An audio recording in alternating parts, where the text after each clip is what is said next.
కాకినాడ జిల్లా కిర్లంపూడి మండలం జగపతి నగరం గ్రామ పంచాయతీ సర్పంచ్ గుడాల శ్రీలత రాంబాబు ముద్దుల మనవడు, గుడాల తేజ సింధు దంపతుల గారాల కుమారుడు ధ్రువాంక్ష్ మొదటి పుట్టినరోజు వేడుకలు ప్రత్తిపాడు సరీ ఫంక్షన్ హాల్లో గుడాల వారి కుటుంబ సభ్యుల ఆధ్వర్యంలో ఘనంగా నిర్వహించారు.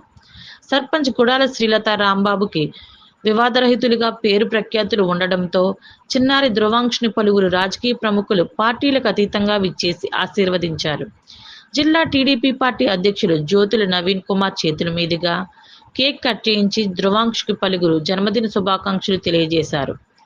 చిన్నారి ధ్రువాంక్షని మాజీ మంత్రి వైసీపీ నేత ముద్రగడ పద్మనాభం, జిల్లా టీడీపీ అధ్యక్షులు జ్యోతుల నవీన్ కుమార్, ఎంపీపీ తోట రవి, జడ్పీటీసీ తోట గాంధీ, గుడాల వారి కుటుంబ సభ్యులు చిన్నారి ధ్రువాంక్షని ఆశీర్వదించి జన్మదిన శుభాకాంక్షలు తెలియజేశారు.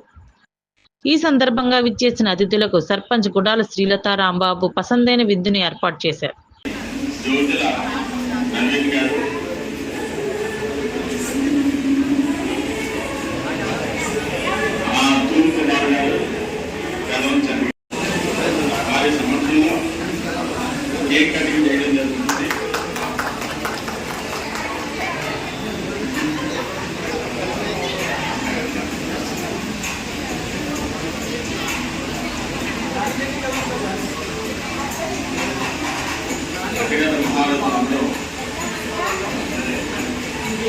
వేదిక మీద ఉండటం